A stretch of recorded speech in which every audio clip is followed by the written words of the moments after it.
Que ça. Eh bien, excellent. Bonjour Nicolas. Bonjour Marc.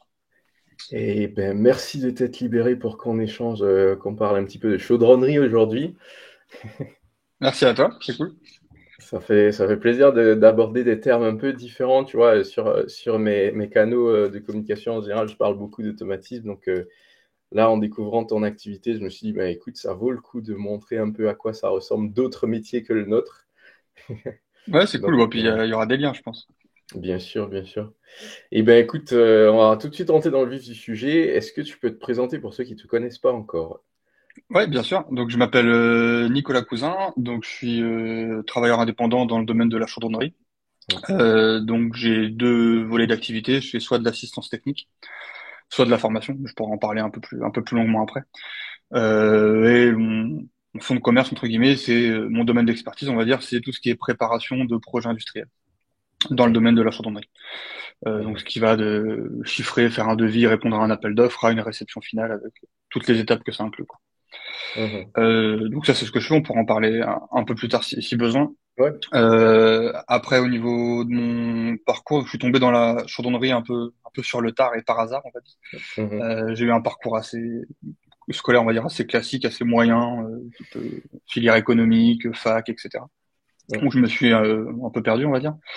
Et donc j'avais décidé au bout de 2 années de fac de tout arrêter et sans trop savoir quoi faire, mais d'aller faire un peu de plein de petits boulots à droite à gauche en me disant qu'à défaut de savoir ce que je voulais faire, ça allait me Mhm. guider sur ce que je voulais pas faire à minima, quoi. Et je me suis retrouvé dans une entreprise de chaudronnerie comme ça au bout de quelques mois, alors pour un poste de manœuvre, hein. Et ça m'a tout de suite plu, l'idée de partir de rien, pouvoir former des pièces métalliques, etc., tout aussi variées les unes que les autres. Mhm. Et donc, j'ai passé à l'époque en alternance ce qu'on appelle un CQPL, donc c'est certificat de qualification paritaire de la métallurgie, si je dis pas de bêtises, Mhm. Ouais, pour être chaudronnier. l'équivalence. Ok, C'est pour ça. valider un peu ce qu'on appelle la validation des compétences, c'est ça? Ouais, c'est ça. Alors, pour le coup, c'est vraiment une formation d'1 an en alternance. Ok. Et en général, enfin, il y a deux parcours qui mènent. C'est soit des gens qui ont un bac pro qui veulent encore se perfectionner, soit des réorientations professionnelles. Ce qui Mhm. était plus ou moins mon cas quand même. Ok. Euh, et à la suite de ça, je me suis vraiment plu dans le domaine et j'ai voulu continuer les études dans cette filière-là. Et donc, j'ai enchaîné avec un BTS en alternance toujours et une Mhm. école d'ingénieur derrière en alternance. Donc, je suis Ok. passé de 1 an à 6 ans. Donc, ça, c'était pour le cursus tout en alternance, du coup, pour le Oui. euh, Et ensuite, j'ai travaillé dans l'industrie directement, donc au sein de l'entreprise où j'ai fait mon BTS et mon école d'ingénieur, en fait. Mhm. Donc, où j'étais responsable de la préparation en général d'arrêt ou de projets industriels, Mhm. essentiellement en pétrochimie sur le bassin Havre, d'où je viens, en Normandie. Mhm. Donc le Havre, Euh, pour ceux qui connaissent pas. c'est ça le Havre exactement. Ok. Et donc j'ai fait ça pendant quelques années et j'ai eu l'opportunité en 2020 de rejoindre un centre de formation, toujours au Havre, où j'ai eu l'opportunité d'être responsable d'un secteur chaudronnerie, on va dire, Mhm. où on faisait des formations qui allaient du CAP à la licence professionnelle, Mhm. avec des Le, formations pour adultes. le centre de formation, c'est lequel, juste pour le citer s'il est connu peut-être? Ouais, c'est partie du groupe du réseau UIMM, Oh, ok. le Mhm. centre de formation. Et donc l'idée, voilà, c'était avec un groupe de 10 à 15 formateurs, ça varie, mais donc de gérer tout ça, mettre en place des parcours de formation si nécessaire, Mhm. et derrière donner aussi, enfin animer des séances de formation. Ok. Euh, donc j'ai fait ça pendant quasiment 2 ans. Et il y a maintenant 1 an et demi, j'ai lancé mon activité justement, Mhm. où bah, j'ai lié un peu ces deux expertises-là, à savoir la partie assistance technique et préparation de projet et formation, Mhm. et ce que je propose maintenant directement, quoi. Très bien, très bien, Ouais. très bien. Ouais, c'est excellent ça. Enfin, finalement, ce que j'aime beaucoup dans ton parcours, c'est que tu es parti, comme tu dis au début, d'une réflexion un peu large, de se dire qu'est-ce que j'aimerais faire, en testant plein de choses. D'ailleurs, c'est un très bon conseil pour les jeunes, ça. Faut surtout pas hésiter à tester, puisque c'est en testant qu'on découvre Complètement. les choses qui existent. Et c'est parti de là, et finalement, tu en arrives à non seulement aimer le métier, mais en plus te lancer en indépendant là-dedans. Donc, ça veut dire que vraiment, c'était un truc qui était fait que pour toi, quoi. Ouais, non, c'est cool, c'est vraiment cool. Et c'est, bon, après, c'est peut-être les hasards qui font que, quoi, mais non, enfin, c'est vraiment ce côté, genre, si t'es pas bien, arrête tout, essaye, et tu tomberas sur Mm, enfin, à un moment donné, tu vas tomber sur un truc qui va te plaire. Je sais pas, ça prendra peut-être 2 mois, 6 mois, 1 an, 2 ans, mais c'est ça. à force, c'est toujours le meilleur conseil plutôt que d'attendre et de se dire à la fin de ton diplôme, bon, moi, qu'est-ce que j'en fais, je veux pas faire ça. c'est jamais très Ben, pertinent, quoi. moi, je trouve que l'approche est excellente. Donc, bah, pour les jeunes qui nous écoutent, hein, prenez-en de la graine. Et en plus, ça demande du courage, hein, même pour des professionnels, tu vois, de faire de la reconversion. Euh, c'est pas toujours évident, alors que parfois ça peut ouvrir à beaucoup de perspectives. Je vois, enfin, c'est ce qu'on disait en off là, mais beaucoup de gens qui, avec le temps qui a été libéré pendant la période Covid, ont réfléchi un petit peu à faire des reconversions. Il y a Mm. certains qui ont passé le pas, et puis ben, d'autres qui sont restés dans ce qu'ils faisaient juste par crainte un peu de l'inconnu, quoi. Et Ouais, puis après, on a quand même accès à pas mal d'informations aujourd'hui. Donc, même le fait, enfin, moi, je sais qu'à l'époque, j'avais fait un pré-filtre un peu quand même en regardant mhm. les métiers, entre guillemets, où il y avait de la demande, quoi. Ouais, Enfin, et là pour le enfin, coup, et bon, bah, ça en faisait partie. Donc, c'était, mm, enfin, faut pas le faire bêtement, mais je veux dire, si tu trouves ce qui te plaît et qu'en plus, tu as réussi à voir avant que c'était plus ou moins porteur à moyen long terme, c'est bon, bah, ça. tes chances de trouver ta voie et puis de pouvoir t'y épanouir et progresser dedans, surtout, quoi. Ouais, chaudronnier, c'est un métier mais, qui chôme pas du tout, quoi. Et en plus, c'est en grosse, Non, il y a du job, ouais. il y a un gros manque et il y a beaucoup de boulot en ce moment, donc ouais, ouais, c'est un très bon choix. Ah, il y a Et énormément de boulot, ouais. après, je voudrais revenir sur un truc. Tu disais que Mm. finalement, tu es passé de 1 an à 6 ans de formation pour toi-même, c'est ça? Ouais, c'est exactement ça. En plus de la formation initiale que tu avais, hein. C'est ça. Donc à la base, moi j'avais bac et fac et je voulais juste faire Ouais. un an pour commencer, pour mettre. Alors en un an, on ne devient pas en chaudronnier. Attention, Ok. s'il y a des chaudronniers qui nous écoutent, vont se retourner s'ils entendent ça. Ça suffit pas du tout, mais ça me permettait d'avoir un bagage technique de base pour commencer à apprendre le métier, quoi. Oui. Et Et donc finalement, l'idée ça t'a c'était juste pris. ça. L'idée Ok. c'était juste ça à la base, c'était de faire un truc, avoir quelque chose de certifiant pour moi et qui Hmm. me permette d'avoir des bases techniques pour continuer à développer l'expertise en tant que chaudronnier. C'était pas du tout le but Mhm. d'aller si loin au début, quoi. Ça a été Ok. et donc ça s'est fait non par opportunité un peu. Mais... Ok. Bah, on va revenir sur la partie compétences après, mais je voulais juste savoir, est-ce que c'est la même entreprise qui t'a accompagné comme ça sur le projet de professionnalisation pendant les 6 ans, ou comment ça s'est Presque. formalisé? Alors, j'ai été dans une entreprise pour mon CQPM, pour être en Oui. atelier, et quand je leur ai dit que j'avais pour projet de continuer, ils voulaient pas, ils voulaient m'embaucher derrière en atelier. Hmm. Par contre, après, ça a été la même entreprise qui m'a suivi du BTS à l'école d'ingénieur et chez laquelle j'ai travaillé derrière, Donc, tu es et qui est parti dans aujourd'hui une d'ailleurs autre un client. entreprise Ouais, c'est qui, ça. elle, t'a gardé pendant tout le long jusqu'à Pendant devenir mes 5 ans aujourd'hui. de BTS à ingénieur, et qui est Ok. aujourd'hui, c'est un client d'ailleurs. Eh bien, excellent. Donc, Ouais, du coup, la relation s'est maintenue dans ouais, la c'est une durée. relation super saine. Ouais. C'est vraiment une bonne Ok. relation. Pourtant, je suis parti dans un CFA entre deux, enfin, mais la relation est très saine. Enfin, Ouais, bah, je pense pour eux, ils ont été assez intelligents pour voir un peu le potentiel et puis investir aussi dans la durée. Ce qui est plus le cas de beaucoup d'entreprises aujourd'hui ne veulent plus prendre le risque de former, enfin si c'est un risque encore, mais parce qu'ils se disent que la personne va partir et tout ça, alors que enfin, pas du tout. Enfin, non, puis même, enfin après, les gens, enfin, font leur parcours, quoi. Il y a mhm. pas, c'est quand même plus rare maintenant, je pense, d'avoir des très longs parcours au sein des entreprises. Ça arrive, hein, mais c'est moins. Ouais, Enfin voilà, je pense que quand on doit partir de quelque part, il faut y aller. Ça n'empêche pas de peut-être de revenir plus tard, enfin ou travailler d'autres façons de travailler. Comme là, je te dis, moi, je collabore mm, avec mm. mes deux premiers clients quand je me suis lancé, c'était mes deux derniers employeurs. Ouais, tu vois, c'est comme quoi, enfin, moi je suis toujours convaincu d'un truc, parce que depuis que je suis lancé en indépendant, ça fait 3 ans maintenant, je remarque quelque chose, c'est que, enfin, beaucoup de gens se limitent un peu à la relation salarié-employeur en termes professionnels, alors que c'est pas la seule. Il y a Non, pas plein du d'autres tout. modes de collaboration. On peut faire de la Complètement. formation, on peut travailler en presta pour un ancien employeur, enfin, ou bien l'employeur qui peut être ben, un de ses fournisseurs après. Enfin, il y a, le monde Ouais, professionnel, je enfin, dirais que c'est un peu comme la vie de tous les jours. Si on garde de bonnes relations, à un moment ou à un autre, ça va redevenir intéressant de bosser ensemble, quoi. complètement. Enfin, je pense qu'il faut toujours rester dans enfin, une idée de bienveillance. Je ne sais pas ce qui va arriver Mm. dans un an, 2 ans, 3 ans, 5 ans, etc. Ouais, ben, Et c'est même ça. pour tes anciens employeurs, tu connais déjà la structure. Mm. Et peut-être si tu proposes quelque chose qui est dans le même domaine de compétences que lorsque tu étais au sein de l'entreprise, tu peux Mhm. apporter une flexibilité monstrueuse pour eux. C'est-à-dire que Bien tu sûr. connais, tu peux arriver du jour au lendemain pour les dépanner. Toi, ça te fait du Mm. business et eux, ça les sort peut-être d'une galère potentielle ou d'un truc et ils ont pas besoin de te former. Tu connais la structure, tu connais le Exactement. fonctionnement. Donc, si c'est fait de façon correcte, enfin, ça peut même être un levier pour te lancer au début, hein. Enfin, Mm. je sais que moi, Complètement. enfin voilà, bon, avec le CFA, on a fait un petit arrangement à un moment donné où genre, là, je voulais lancer mon activité, mais j'ai continué à donner tous les cours que j'avais jusqu'à Mhm. la fin de l'année. On leur a proposé, mais je facturais moins cher que aux autres clients. Enfin Mm. voilà, tu fais des arrangements comme ça C'est qui clair, arrangent c'est tout le monde clair. à la fin, quoi. Bien sûr. Non, mais c'est important, tout ce qui est relation dans le monde professionnel et tout ça. Eh ben, excellent. Je pense qu'avec tout ça, les personnes qui nous écoutent te connaissent un peu plus, donc on va pouvoir, attaquer notre, thème, hein. C'est un la chaudronnerie à l'ère du digital, et pour pouvoir arriver à ça, déjà, je pense que c'est important pour moi comme pour les autres qui connaissent un peu moins le domaine, de savoir c'est quoi la chaudronnerie en 2023. Donc, je ne sais pas si tu peux nous éclairer un peu. Déjà, moi, souvent, quand j'entends chaudronnerie, alors en tête, il y a des choses qui me viennent en tête. Il y a le soudage, il y a l'assemblage Mm. métallique, il y a peut-être l'usinage. Tu me diras si c'est pertinent ou pas. Mais qu'est-ce que c'est que la chaudronnerie? Est-ce que c'est lié à tous ces termes-là? Ouais, alors en gros, on pourrait appeler une branche, tu as la grande branche qui est la branche de la métallurgie, Ok. qui va être en gros le travail des matériaux métallurgiques, que ce soit des aciers, voilà, pour Mhm. résumer. Et dans cette branche de la métallurgie, tu as différents métiers, ou différents secteurs, comme on voudra. Tu vas avoir la chaudronnerie, la tuyauterie, le soudage, etc. Ils ont tous leurs spécificités, mais il y a quand même un fil rouge, quoi. Mhm. Bon, la plupart du temps, ça va être le travail d'un matériau métallique ou Ok. l'assemblage de composants métalliques. Ça va être le socle commun. Après, va y avoir des nuances. Donc, typiquement, la chaudronnerie, si tu regardes enfin, une définition vraiment très standard, c'est ce qu'on va appeler le travail des métaux en feuille. Donc, tu vas avoir Mhm. ce qu'on appelle une tôle, par exemple, en acier, qui va avoir une longueur, une largeur, une certaine épaisseur, et on va la former.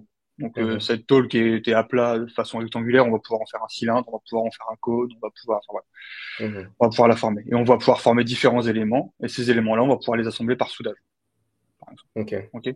Donc le soudage va être l'élément qui va permettre l'assemblage permanent entre différents éléments qu'on aura formés avant en pratiquant de la chaudronnerie. Mhm. La tuyauterie, c'est lié aussi, c'est qu'en général, pareil, la définition un peu basique de la tuyauterie, c'est qu'en gros, tu as un conduit qui va permettre à un fluide de passer d'un point A à un point B. Mhm. Alors tuyauterie, t'as des tuyauteries qui sont pas forcément en matériaux métalliques, hein, mais bon, pour le coup, le sujet est plus ici. Mhm. Et l'idée, c'est que bah, tu peux avoir un appareil qui est fabriqué en chaudronnerie, type des échangeurs à chaleur, enfin voilà, des colonnes, des réservoirs, des choses comme ça. Mhm. Les tuyauteries vont servir à allier ces équipements entre eux, ou à des équipements mécaniques, à des pompes, etc. Et le soudage est un peu présent dans les deux parce que effectivement, pour fabriquer nos tuyauteries, tu as des changements de direction, tu as des raccords, tu as des choses comme ça, Mhm. et qu'il faut assembler par soudage, notamment. Alors, c'est Ok. pas le seul, mais pour résumer, c'est un peu l'idée. D'accord, Donc d'accord. dans la branche énergie, on va dire, branche industrie pure, c'est Mhm. les trois gros socles, on va dire, de la partie chaudronnerie, tuyauterie, soudage. Après Mhm. derrière, c'est pas les seuls, t'as tout ce qui va être également structure métallique qui est très présent. Alors que ce soit dans l'industrie ou pas forcément pour le coup, mais tout ce qui est charpente, bâtiment, etc. Enfin, si vous passez dans les usines, tu me disais que tu étais vers Lyon aussi, et tu vois quand Mhm. tu passes vers les raffineries de Faisin, des choses comme ça, tu vois toutes les structures Ouais. métalliques. Bah voilà, ça en fait partie aussi. Mhm. Alors, Où tu attends, juste avant la construction Ouais, des profilés comme ça métalliques, en termes de, tu as dit chaudronnerie, tuyauterie et tuyauterie, soudage, on gère c'est des ça. feuilles, enfin Alors, chaudronnerie, oui. Alors, pour revenir, Mhm. chaudronnerie, vraiment, c'est vraiment comme si, je vais l'exagérer, mais comme si tu avais une feuille de papier alu, mais bon, ça va être plus gros, Ok. plus large, plus épais. En général, tu es sur des formats standardisés qui vont être 2 mètres par 1 mètre, 3 mètres par 1,50 m, etc. Mhm. Et tu vas les former. Quand tu es sur des tuyauteries, la plupart du temps, c'est des profilés qui sont directement formés en usine, donc tu reçois un Ok. tube On reçoit un tube et directement. on l'a. C'est Ok, ça. d'accord. Et tu l'assembles Et avec des raccords que tu as reçus. Or, d'accord. grosse épaisseur où là, tu fabriques des tubes qu'on appelle roulés soudés. Tu Mhm. vas les former et les souder après pour fabriquer ton tube toi-même, en gros, Ouais. pour Mais ça, résumer. c'est quand c'est des trucs Vulgariser très un peu. spécifiques. Ok. Ouais, ou des gros diamètres, des choses comme ça. Enfin, Mhm. c'est Et moins du coup, précis. en termes d'épaisseur du travail, ça peut aller jusqu'à combien de millimètres à peu près? Alors ça peut commencer sur des épaisseurs très fines, type du 1 millimètre, 1,5, 2 millimètres. Ah oui. Mhm. Et par contre, ça peut aller sur des épaisseurs ultra épaisses. Enfin, t'as des appareils enfin, ça peut aller à 50, 100 millimètres. D'accord. Enfin, même plus, hein. Ouais, Enfin, ok. dans le nucléaire, t'as des épaisseurs. Enfin, t'as des choses impressionnantes, quoi. Mhm, mhm. Donc non, Très non, bien. c'est, c'est très large comme panel, on va dire. Ok. Alors oui, tu étais sur la construction métallique. Effectivement, à Lyon, il y a pas mal de. Enfin, quand on se balade, même ne serait-ce que sur l'autoroute, on voit bien de quoi tu parles. Et encore plus pour ceux qui ont la chance de rentrer dans les usines comme moi. Donc, ok, ok, ok. Donc tu as tout ça et à côté tu peux avoir aussi tout ce qui est on va dire ce qu'on appelle la serrurerie métallique, ça peut être la fabrication de garde-corps, de barrières, des portillons, des Mhm, choses comme ça. Donc voilà, ça englobe un peu tout ça. Euh, Parce qu'il fait que quand on a vraiment cette définition-là de la chaudronnerie, vous la voyez un peu partout quoi. de l'industrie ou Bah pas. ouais. Et en général, c'est rare. Mais je donne l'exemple souvent aux gens qui demandent ce que c'est que la chaudronnerie. Si tu regardes dans la pièce dans laquelle t'es, il y a forte chance qu'il y ait au moins un élément chaudronné dans ta pièce.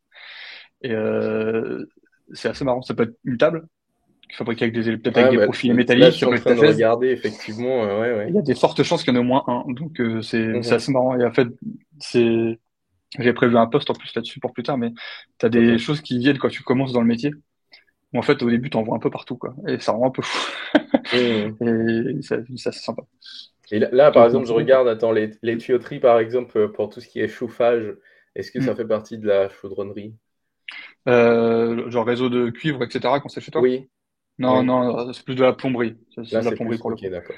Mais Ok. après, tu peux y mettre des parallèles quand même. Bon, c'est pas la même chose, hein, mais les méthodes d'assemblage sont pas les mêmes, etc. Mais en général, quand c'est chez toi, tu vas avoir, t'as sûrement une chaudière quelque part, je sais pas, au fioul, au gaz. Mhm. Et puis t'as tes tuyauteries de cuivre ou en PER qui vont faire passer ton eau chaude dans les réseaux, etc. Mhm. Dans les usines industrielles, dans les raffineries, en général, t'as des énormes chaudières Mhm. avec des tuyauteries qui vont peut-être alimenter en vapeur le reste de l'usine. Enfin bon, c'est pas le même matériau, c'est pas le même procédé de fabrication, c'est pas le même risque Mhm. non plus. Mais en termes de pression, de dangerosité de fluide, on va dire, Ouais, c'est pas les mêmes choses, mais la logique, on va dire, reste à peu près là, quoi. La façon de d'accord. représenter les tuyauteries, c'est à peu près la même. Enfin, Ok.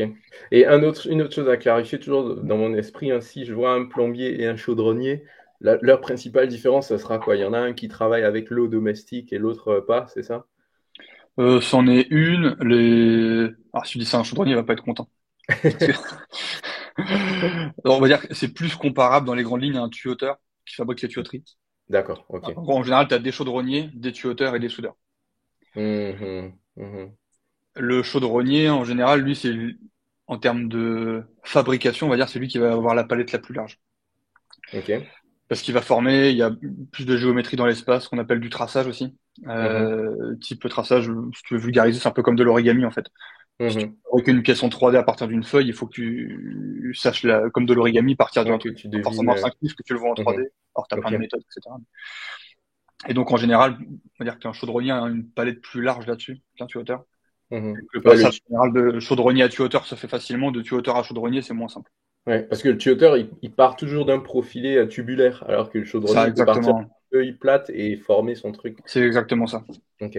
Et donc ouais non, on va dire pour pas vexer les chaudronniers, pour faire un parallèle tuyauteur Oui. plombier, ce qui va changer, c'est effectivement il n'y a pas du tout les mêmes outils, il n'y a pas les mêmes. Enfin, si tu vois les diamètres des tuyauteries que tu as chez toi en cuivre, bon c'est pas Mhm. violent, Oui. ça fait quelques millimètres d'épais, pas d'épais et de diamètre d'ailleurs. Mhm. Les modes d'assemblage sont pas les mêmes, c'est assez léger, c'est bon voilà. Enfin c'est facile, enfin c'est assez facilement formable, on va dire. Oui. Quand tu es sur des tuyauteries, on va dire standard en acier, Mhm. là t'interviens en général sur des épaisseurs un peu plus épaisses. Mhm. Tu as des procédés de fabrication qui sont un peu plus lourds, tu as beaucoup de raccords différents, etc. Il y a, c'est en termes notamment de poids, logistiquement, etc. C'est quand même une autre dimension. Mhm. Et en termes de montage également, parce que ces tuyauteries-là, faut les fabriquer en atelier, c'est une chose. Mhm. Mais derrière, après, faut les monter sur les sites industriels. Ok. Et parfois, les monter sur les sites industriels, ça implique des trucs enfin, voilà, des grues, aller les monter à 40, 50 mètres de haut, entre deux appareils où tu as des tolérances à peut-être quelques millimètres, tu te raccordes sur un équipement mécanique. Enfin Mhm. bon, il y a quelques complexités derrière, quoi. Les contraintes sont pas les mêmes. Non, Ouais, c'est donc on peut exactement dire, ça. enfin, le métier de chaudronnier, c'est vraiment là où on a le plus de contraintes, de choses à réfléchir, mais aussi le plus de challenges intéressants. Ouais, Si, c'est là que c'est le ouais. plus varié, on va dire. Ok.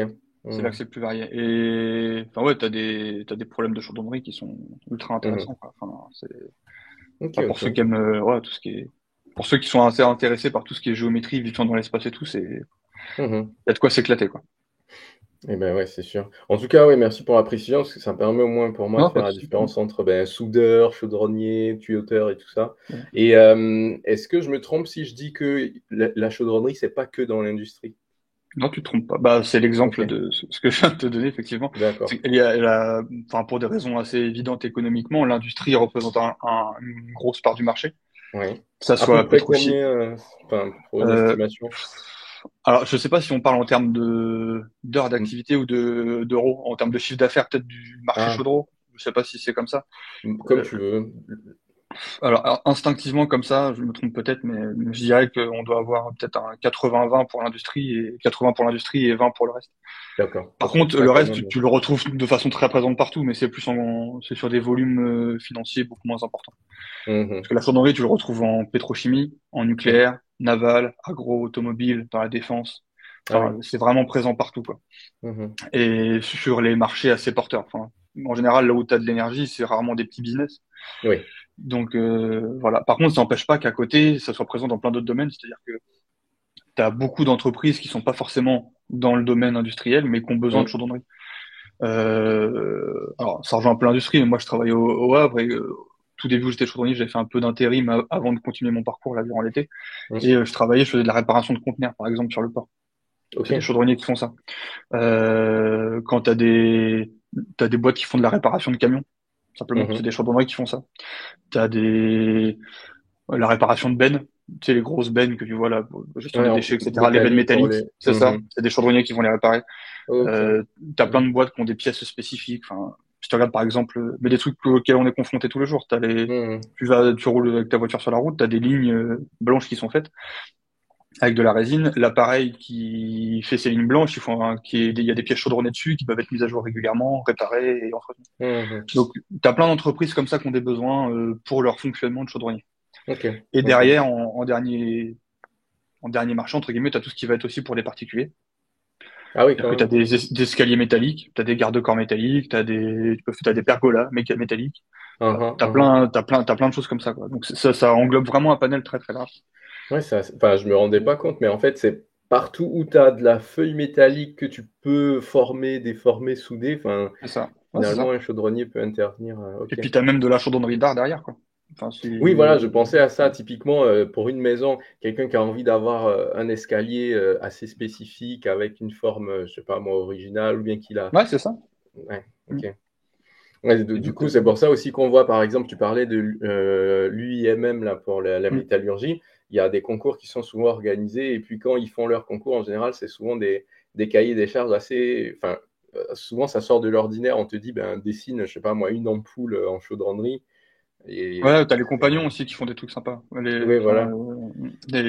Ouais, non, enfin, c'est tout ce genre de choses-là où Mhm. enfin, ça laisse beaucoup de place à la créativité. Quand, Ouais, c'est un métier très créatif finalement. Alors, j'imagine que tu es intervenu un alors peu qui peut sur. être créatif, on va dire. Ok. Hmm. Parce Ouais, qu'effectivement, parfois c'est sur. Hmm. ouais, bah, quand t'es dans le domaine, hein, enfin, tu travailles en centrale nucléaire, en pétrochimie, tu vas pas Oui, t'amuser à te faire un petit kiff sur la forme de l'appareil, quoi. c'est Et tu vas sûr, c'est suivre un cahier sûr. des charges assez précis avec des notes de calcul, etc. C'est bon. Ok. Mais ça peut laisser place à de la créativité. Et t'en as même qui mixent les deux, c'est-à-dire qu'ils vont professionnellement être en industrie. Mhm. Et t'en as qui vont le soir ou le week-end en loisir vraiment fabriquer des petites structures métalliques pour eux, faire des petits Hmm. assemblages, des trucs sympas, quoi. Enfin, et en général, c'est ce qui t'éclate quand tu commences un peu dans le chaudronnerie, c'est que j'ai fait un post il y a quelques semaines là-dessus justement. Mhm. Un jour où il faisait chaud, c'est que je parlais de barbecue. Ok. Et en fait, le barbecue en général, enfin c'est un des marqueurs en gros. En général, si t'as bossé un peu en atelier ou en chaudronnerie, tu t'es fait un barbecue un jour. On Et voit souvent tout le ça. monde, Ok. ah, c'est vrai en plus. Et c'est le genre de pièce où tu peux te faire, enfin, tu peux te fabriquer plein de choses après.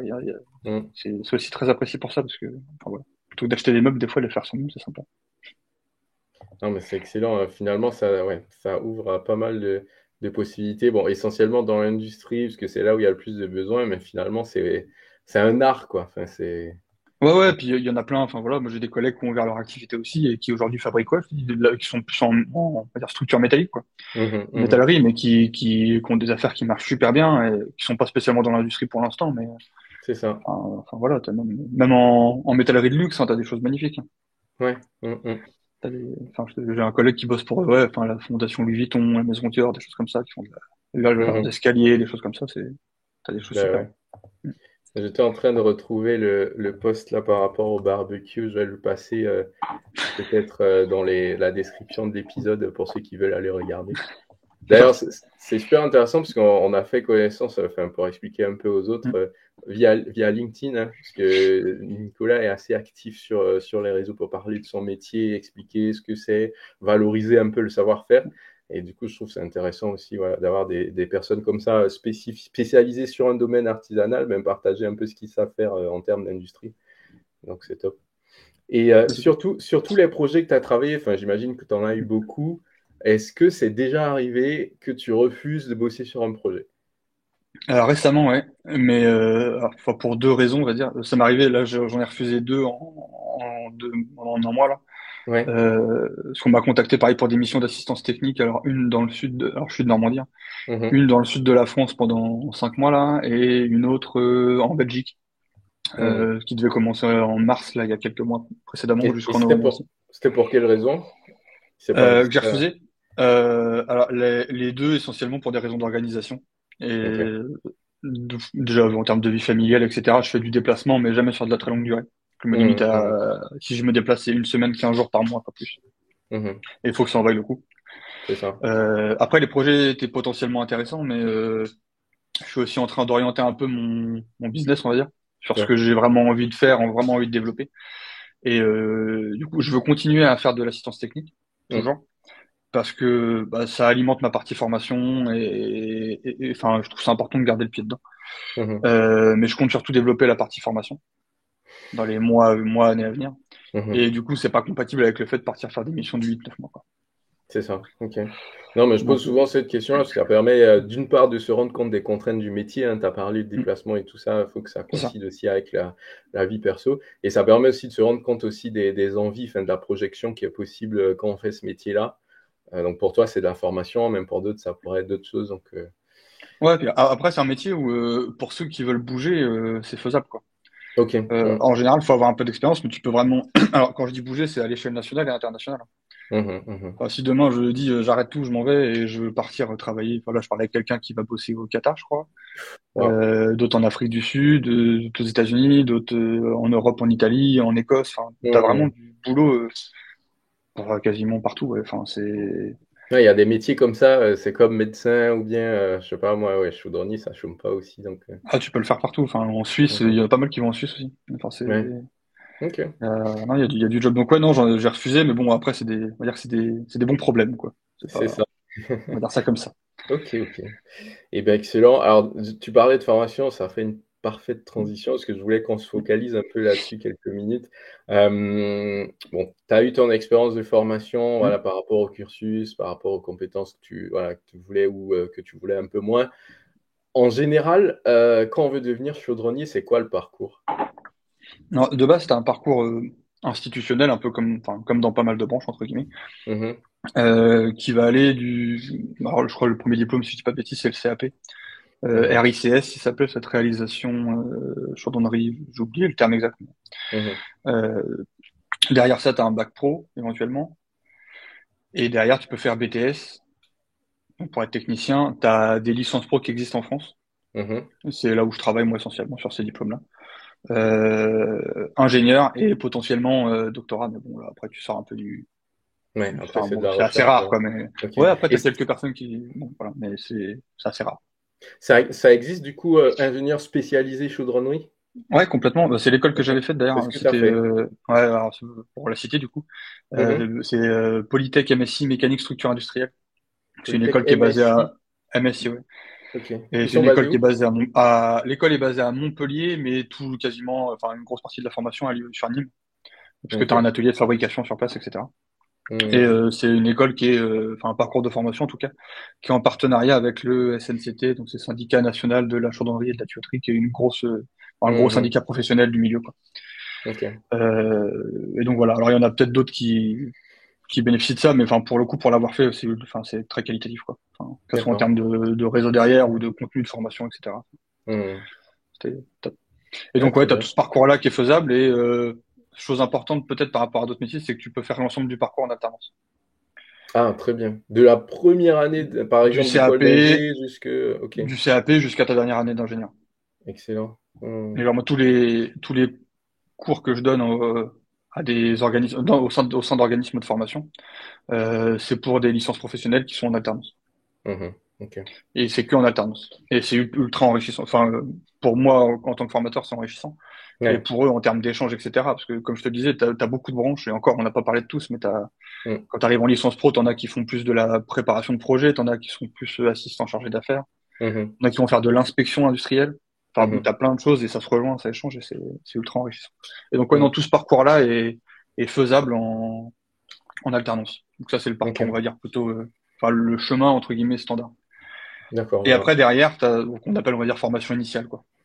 Et après, Hmm. tu as le chemin plus en formation, qu'on appelle formation continue, où tu as d'autres portes d'entrée, quoi. Comme moi, j'ai pris d'ailleurs. Je suis pas Ok, passé pour par le des gens CAP et qui le bac sont, pro. qui ont déjà une Ça. formation initiale et qui ont déjà une expérience professionnelle, mais qui veulent peut-être se réorienter vers Souvent, ça. c'est souvent sur des réorientations, ouais. Où Ok. bah, comme j'avais fait ce qu'on appelle des titres professionnels ou des CQPM, c'est des formations en général sur 1 ou 2 ans. Mhm. 1 an la plupart du temps. C'est 1 an, ouais, d'ailleurs, je dis pas de bêtises. Et ça te permet de mettre un pied dans le métier. Et c'est souvent la voie qui est privilégiée pour des reconversions ou des orientations, on va dire, tardives. Ce qui était un peu Ok. mon cas d'ailleurs à l'époque, hein. Et ça permet de mettre un pied dedans. C'est la plupart du temps soit avec un stage, soit en alternance également. Mhm. Et donc la progression, elle est beaucoup plus rapide qu'en formation Mhm. standard entre guillemets, quoi. Ok. Enfin, c'est vraiment enfin, la voie de l'apprentissage, elle est assez valorisée en Chaudronnerie. Elle est très Ben ouais. reconnue. Et c'est dommage que ça ne soit pas plus dans d'autres domaines d'ailleurs. C'est vraiment. Non, mais dans les domaines comme ça, on va dire où il y a beaucoup de créativité, mais aussi de Mm. compétences pointues, en fait, c'est super important d'être imprégné par la réalité du métier. Et C'est ça. peut-être que dans d'autres secteurs qui sont un peu plus abstraits, ça se voit moins, mais je pense que ça va venir petit à petit. Ouais, oui, bah il faut. De toute façon, à un moment donné, je pense que enfin, c'est vraiment un deal gagnant-gagnant, quoi, je trouve. Mm. Alors après avoir un apprenti chez soi, dans son entreprise, ça demande beaucoup de temps et tout, hein. Ouais, Faut pas bah, négliger, hein. ça demande un Mais peu un investissement, un changement de c'est ça, perspective aussi de la part des c'est ça. employeurs, mais je Et pense puis que des c'est fois, t'en as gagnant. qui ont des mauvaises expériences, donc ils veulent plus trop reprendre d'apprenti parce que ça s'est mal passé une fois, etc. Mhm. C'est pas évident. Après, il y a on pourra peut-être en parler aussi, mais t'as des façons aussi de d'interagir, on va dire, qui sont générationnellement pas forcément les mêmes. Ouais. Et donc, du coup, effectivement, comme on arrive un peu où les derniers qui ont les compétences, entre guillemets, arrivent sur la fin Mhm. Bientôt à la et retraite, communiquer donc. forcément avec des 18-20 ans, c'est pas toujours, l'alchimie se fait pas toujours, quoi. D'accord. Ça c'est un challenge que tu vois souvent, ça, de décalage générationnel? Ouais, en fait, c'est un sujet qui m'intéresse énormément pour la Ok. formation. Hmm. Et parce qu'il y a, enfin, je vais pas me faire l'avocat du diable, il y en a qui vont, mais je pense que quand t'as, je sais pas, 16, 18, 20 ans, Mhm. tu maîtrises pas spécialement ta façon de communiquer ou d'interagir, tu subis un peu la vague du moment et tu fais comme tout le monde, en fait. Exact. Et je pense que c'est plus aux responsables, adultes, ce que tu veux, formateurs, enfin peu importe le terme, mais Mhm. Au d'aller les senior. chercher et de les amener, quoi. Ce qui Hmm. est super dur, attention, parce que le contexte est pas aidant. Et, enfin voilà, apprendre ces métiers-là, ça s'apprend sur la durée. Mhm. C'est du temps long, tu l'apprends pas en 15 jours. Et effectivement, on est dans une époque où tout va vite et tout doit être donné rapidement, quoi. Et donc Hmm. c'est pas évident, quoi. Hmm. Ouais, c'est Et sûr. Le rapport autant auprès des plus jeunes n'est pas le même. Enfin, ils sont beaucoup dans le côté instantané avec énormément d'impatience. Enfin, moi, je le vois aussi côté automatisme. Tu prends des gars qui démarrent dans le métier, ils veulent tout de suite te programmer des machines hyper complexes, c'est alors ça, que non, enfin, il y a beaucoup de choses à savoir. Et si tu ne les sais pas, tu risques de faire des erreurs monumentales. Donc, c'est ça. hmm. Mais je mets l'accent beaucoup sur les formations que je fais. Moi, enfin, au-delà de ce que je peux apporter dans mes formations, en Hmm. termes de connaissances ou de compétences techniques. Vraiment, moi, le truc qui m'importe, c'est que je veux leur apprendre à travailler. Ouais, une démarche Et en fait, ça c'est c'est ouais, important. c'est Hmm. ça qui compte. Et limite, à la fin de l'année, ça, pour moi, si j'ai réussi, ça compte plus que ce que je leur ai donné techniquement. Parce que Hmm. c'est beaucoup plus changeant pour eux, ça fait beaucoup plus levier professionnellement derrière. Ben oui. Et genre, là, j'étais avec un groupe, je te dis, où en fait, au début de l'année, en gros, je leur filais des petites plages d'exo, etc., qu'on a augmenté tout au long de l'année. Et à la fin, ils sont en autonomie sur des projets d'une semaine où j'ai même pas besoin de les vérifier, j'ai pas besoin de les surveiller. Ah Ils ouais, savent où bien. ils vont, etc. Enfin, voilà, de Hmm. développer des pédagogies comme ça qui sortent un peu de la doxa référencier l'éducation nationale, on va dire ça comme ça pour Oui. être gentil. Hmm, hmm. Et, et je pense que ça manque beaucoup. Ok, ok, ok. Non, mais c'est important ça, même ne serait-ce que la méthode professionnelle que quelqu'un a, ça change l'approche. Et puis c'est ça qui va déterminer si ce chaudronnier-là sera capable d'absorber les connaissances qui Mm, viennent des plus c'est anciens, ça. ou alors est-ce qu'il sera juste dans son monde à faire ce qu'il sait faire et il va pas vite évoluer. Enfin, parce que c'est vrai qu'il y a ce qu'on apprend à l'école, notamment grâce à Mm, des personnes comme toi qui vont prendre le temps de donner des méthodes, donner des mm. techniques, mais il y a aussi toute l'expérience et ça, le vécu, il n'y a que les collègues Il n'y a plus que ça qui le fait. expérimentés C'est ça. qui vont l'apprendre, le transmettre aussi. Donc, C'est exactement ça. et à part ce volet-là, transmission, est-ce que tu vois alors tu as parlé de l'alternance aussi déjà, mais est-ce que Hmm. tu vois d'autres choses à améliorer dans la manière de former les chaudronniers aujourd'hui? Plein. Alors, en fait, là, je suis pas anti, je vais dire avant de développer mon raisonnement, je vais le dire quand même. Je suis pas Oui. anti-éducation nationale, je suis pas anti-institution, je m'en fous un peu, et ça existe et je trouve ça très bien. Mhm. Mais je trouve que ce qui est fait est pas suffisant. Et Mhm. que, on doit pouvoir, je suis pas contre du tout, il faut que ça existe, il faut des formations diplômantes, etc. Mais il faut, je pense, sortir un peu du côté, c'est le référentiel, je l'applique à la lettre et je trouve pas que ça soit une bonne chose. Mhm. En tout cas, je trouve pas que ce soit suffisant. Pour te donner un ordre d'idée aujourd'hui, alors j'ai plus le volume exact en tête, alors je vais le donner à l'intervalle, mais Mhm. un jeune qui fait un bac professionnel pour être chaudronnier, si tu suis le référentiel de l'éducation nationale, je crois qu'il doit passer environ une journée par semaine à l'atelier. Mhm. C'est dérisoire. Ouais, c'est pas énorme. Ouais. C'est dérisoire. Alors je dis pas qu'il faut enlever les autres matières, que c'est pas bien, etc. Mais tel que c'est fait, on est vraiment sur des métiers professionnalisants. Ouais, il faudrait même que ce soit l'inverse, 4 journées Ouais, ça à devrait être vraiment faire l'inverse. de. Bah oui. Complètement, complètement. Mhm. On n'est pas enfin, on passe pas un bac général. C'est pas méchant. J'ai fait un bac général. C'est pas. Mhm. Mais l'idée, c'est de leur apprendre un métier. Il y a une culture générale qui doit aller avec parce qu'elle est importante. Mais Mhm. la capitale du Japon, quand tu es en terminale bac pro chaudronnier, je sais pas si c'est l'attente principale, quoi. C'est pas pour Incroyable. autant, voilà, j'adore la géographie, j'adore l'histoire et tout, mais c'est pas exclusif, Mhm. quoi. Et je pense qu'il y a, ça c'est le premier volet. Et le deuxième volet, c'est qu'il y a une tendance, enfin ouais, à faire pas de la quantité, mais t'as un programme à suivre, il faut remplir le programme, c'est acquis, c'est pas acquis, c'est pas un problème. Mhm. Et, et pareil, il y a pas de système parfait, sinon ça se saurait, quoi. Mais moi, ce que j'essaye enfin, les formations que je préfère, c'est celles où, par exemple, j'ai pas d'évaluation, j'ai pas Mhm. enfin voilà. Et en fait, peut-être que la finalité de la formation pour un groupe, c'est pas la finalité pour un autre.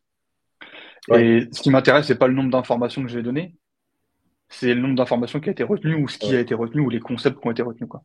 Ben, complètement. Complètement. Et je trouve que c'est un mécanisme d'apprentissage qui fait que t'as pas, enfin t'es pas, c'est un sujet auquel je m'intéresse pas mal en ce moment. Mhm. Euh, T'es pas affolé de la correction. On a un problème avec la correction en France. Ouais, c'est C'est vrai. un gros mot. C'est pas bien d'être corrigé. On te corrige, on te sanctionne d'une mauvaise note. On t'a corrigé. Ouais, Alors et que te corriger, c'est surtout la la meilleure façon note, tu d'apprendre. vois.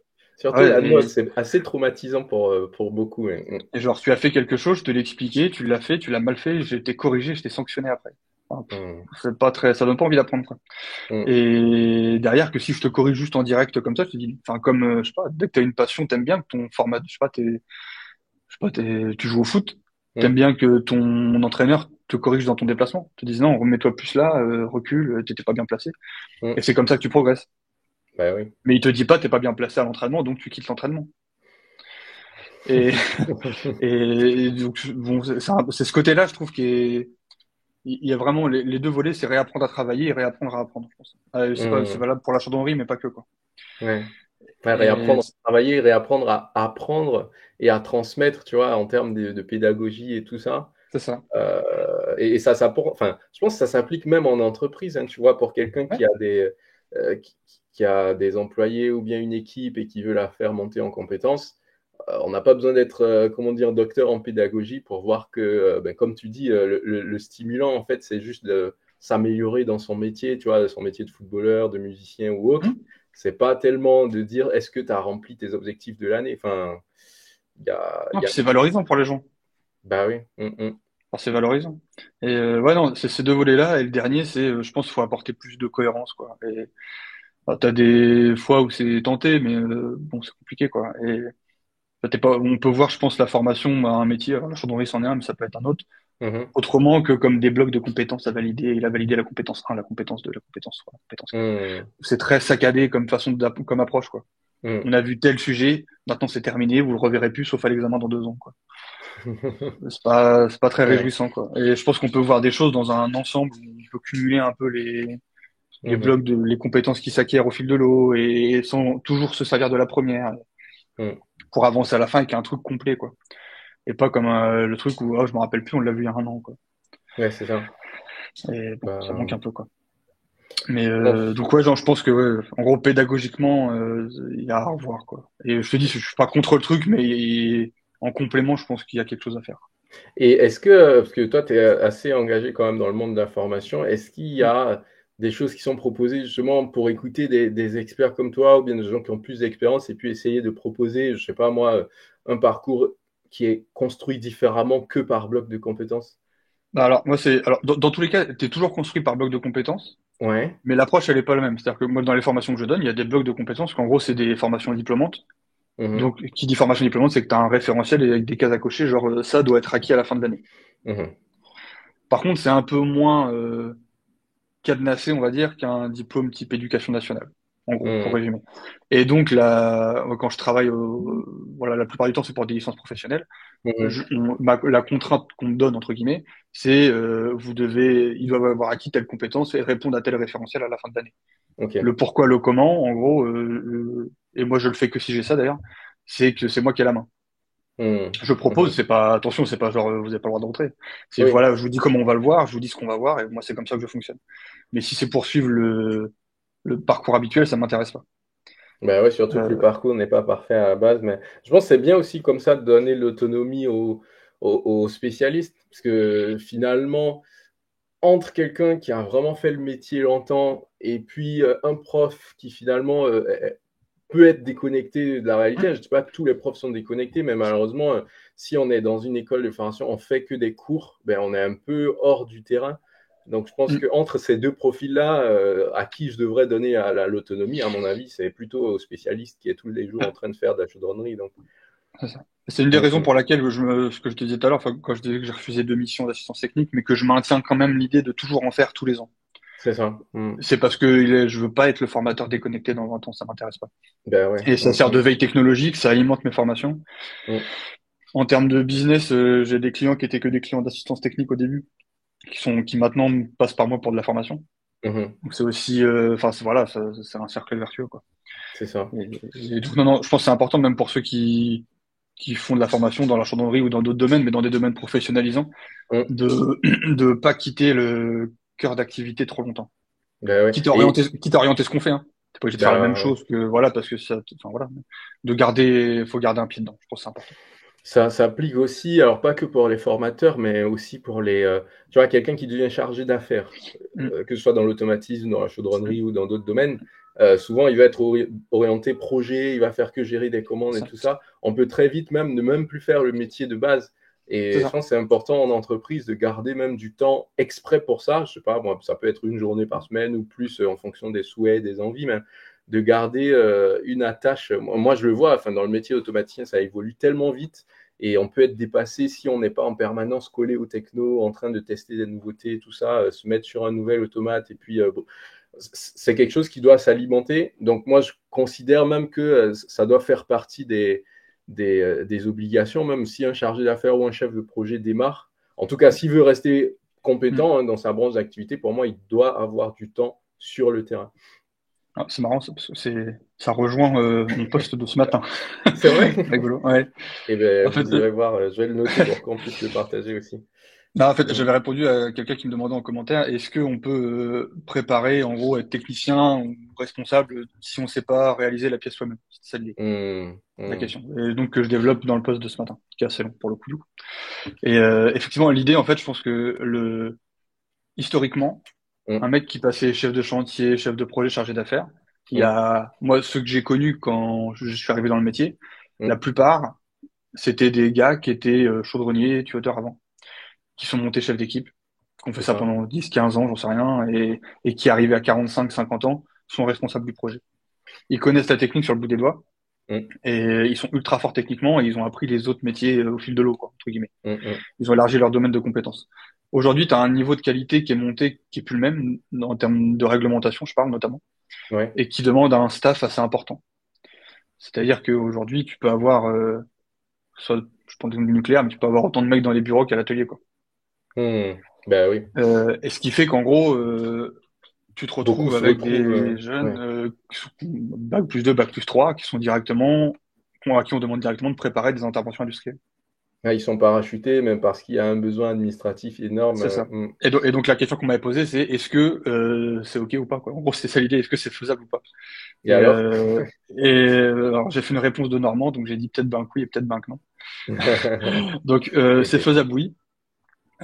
J'ai pris l'exemple, c'est que moi j'ai préparé des interventions sur des gros réacteurs en raffinerie, des opérations de soudage complexes où on a tout préparé, les préfabrications, l'intervention sur site. Pourtant, l'opération de soudage, moi, j'ai pas les compétences pour la faire. Par contre, j'avais les compétences techniques pour comprendre ce qu'on allait faire, comment on allait le faire, et je connaissais les contraintes. Et ce que je disais, c'est que t'as pas besoin forcément de savoir tout faire, enfin, faire exactement ce que tu vas préparer. Par contre, tu as besoin d'un bagage technique minimal pour le comprendre et le faire. Et donc, Mhm. soit effectivement, tu as de l'expérience et ça évolue vers ces postes-là, et c'est pas forcément possible. C'est-à-dire que moi, j'ai vu des gars qui étaient tuoteurs, qui ont voulu Mhm. passer à faire de la préparation, et ils sont revenus en arrière. Ouais, bah ouais. C'est-à-dire que les qualités d'un bon chaudronnier ou d'un bon tuteur ou d'un bon soudeur, c'est pas celles d'un bon technicien ou d'un bon préparateur, qui sont pas non Mhm. plus celles d'un bon chargé d'affaires ou chef de projet. Complètement. Et par contre, enfin, pour monter entre guillemets ces échelons-là, c'est important d'avoir un bagage technique. Mhm. Mhm. Et je pense que l'apprentissage est une des clés maintenant pour ça. Parce qu'un gars qui sort de bac+3, potentiellement, il peut avoir 5 ans d'expérience d'apprentissage aujourd'hui. Bah oui. Mhm. Et c'est pas Et du coup, négligeable. il aura déjà fait suffisamment comment dire, de projets de chaudronnerie pour se rendre compte des contraintes et C'est pouvoir ça. Alors, conseiller sur un ça projet. sera pas le meilleur, mais Ouais, après, l'expérience, il y a que le temps. Au bout d'un moment, t'es obligé c'est ça. enfin voilà. Ok. Mais si on encadre bien les jeunes, il faut bien les encadrer en entreprise avec un apprentissage qualitatif, ce qui est pas Mhm. évident à faire, attention.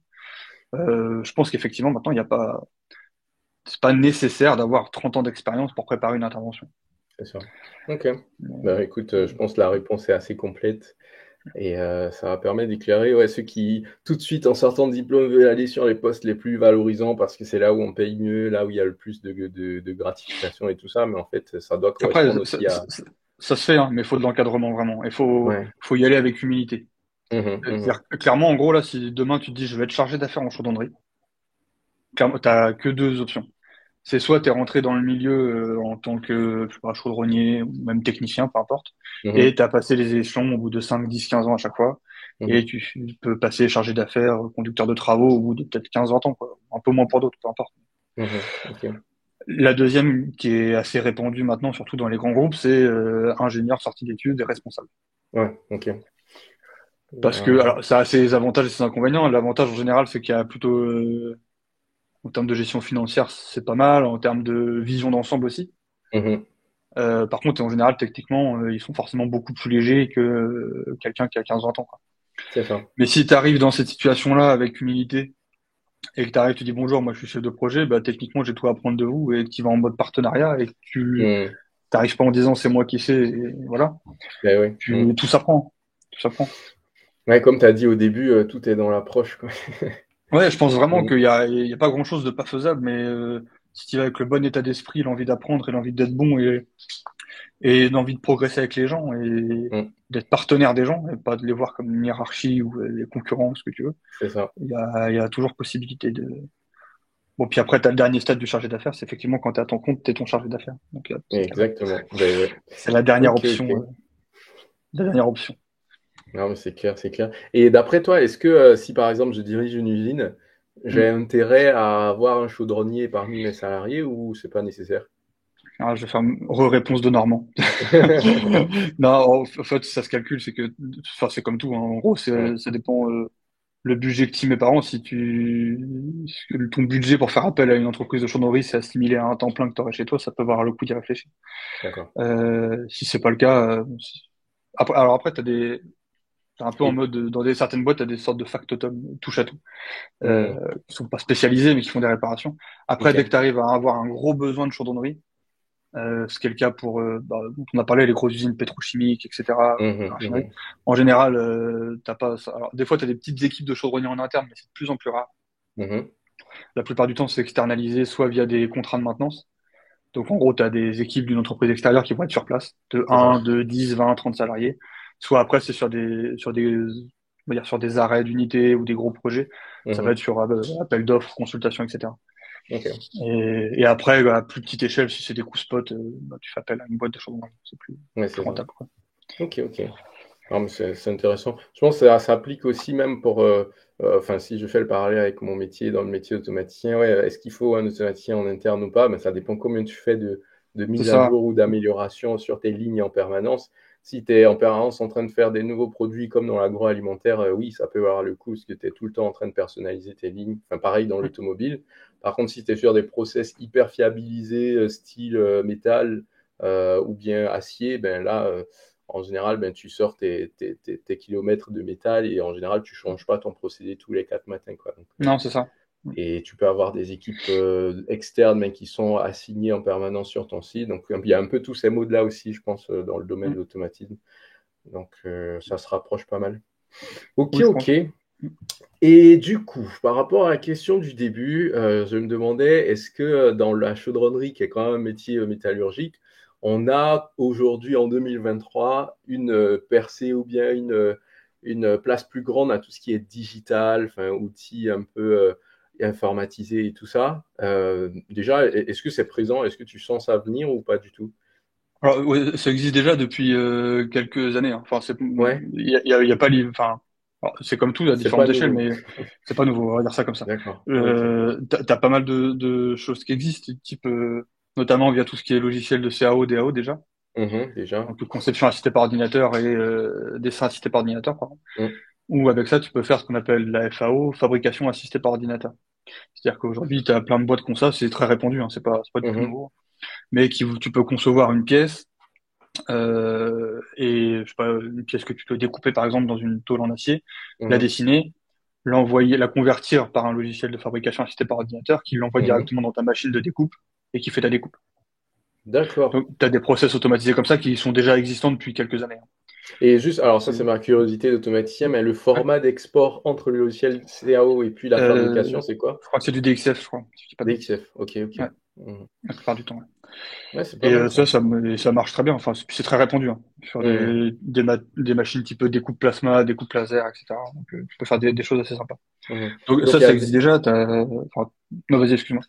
non, mais juste pour des machines comme des cintreuses, c'est quelque chose que vous utilisez ou pas? Ouais, complètement.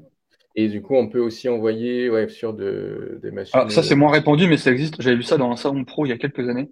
Mhm, Et je sais que enfin, c'est appliqué dans des boîtes qui font beaucoup de tuyauterie, mhm. où tu peux rentrer ton plan au format isométrique, donc ta vision 3D. C'est ça? Et en gros, tu as tes longueurs de tube, tes longueurs droites de débit à réaliser. Et en gros, Mhm, automatiquement, en gros, ça vient extraire de ton plan les longueurs que tu dois découper. mhm. Et ça te fait ta découpe et tes chanfreins automatiquement. Et tu récupères en sortie de machine directement tes longueurs coupées. Ok, ok. T'as plein de choses comme ça. Je pense qu'en centrage, ça doit exister aussi, où tu dois pouvoir l'envoyer dedans et ça te fait ton centre à l'angle, etc. Tu dois Mhm. avoir des réglages comme ça. Ouais, bon, du coup, je retiens quand même, ouais, que ce soit les machines qui fabriquent Mm, les pièces chaudronnées ou bien même les mm. logiciels, ouais, il y a déjà une grosse pénétration du digital. Ouais, Et, ouais, c'est déjà présent. Ouais. et si par exemple, tu diriges une équipe de chaudronniers et que tu Mm, veux utiliser les outils digitaux pour augmenter la performance de ce que vous faites, ça va mm. être quoi que tu mesures comme indicateur, par exemple? Je sais pas s'il y en a quelques-uns faciles à Ouais, mesurer, mais. tu peux. Alors, tu peux avoir en soudage, tu peux avoir des indicateurs type. Alors, t'as des contrôles qui sont réalisés sur les soudures en fonction Mhm, du niveau d'exigence. Et tu peux avoir un pourcentage de réparation, des taux de réparation. Tu peux avoir des taux de rendement éventuellement. Tu peux extraire. mhm, J'avais bossé sur ça sur un projet il y a quelques temps.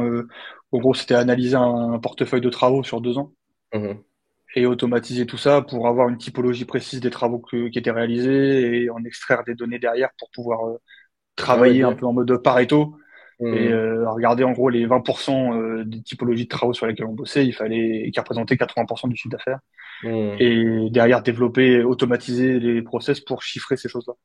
Ouais, c'est pas mal. Ça, c'est impulsé par, par quelqu'un qui est chaudronnier ou par le client industriel? Ça peut être soit par le client, soit par l'entreprise elle-même, ouais, qui a envie Ouais, de qui s'améliorer a envie de ou s'améliorer. ça. Typiquement, moi, c'est le genre de prestation que je propose maintenant en assistance technique la plupart du temps. Donc, D'accord. genre, enfin, j'ai des boîtes qui viennent me voir, voilà, il y a pas mal de problématiques souvent sur les retours d'expérience des devis, des chiffrages de l'affaire, pourquoi je l'ai eu, Ouais. pourquoi je l'ai pas eu, comment je peux m'améliorer. Et tu peux faire des analyses comme ça sur des portefeuilles d'un an et en sortir un outil automatisé Mhm, pour faire tous tes chiffrages, tes devis, etc., que tu puisses ajuster dans le temps en fonction de tes rendements, en fonction des choix matériaux, etc. mhm. Et ce qui te fait, bah, d'une, ça te fait gagner du temps, et de deux, en termes d'archivage documentaire, c'est mieux que ton bout de crayon sur la feuille, hein, où t'as marqué, OK, va pour 5 000 euros. Ok. Enfin, voilà. T'as plein de choses comme ça qui existent. Bah, l'informatique est aussi pas mal présente en termes de calcul aussi, Ouais. Mm. selon les codes de construction, des choses comme ça. Enfin, Ouais, t'as pour les notes de pas mal de calcul, choses. tu utilises maintenant et tout est informatisé, j'imagine. C'est Tu ça, fais ouais, plus à la c'est ça. calculette.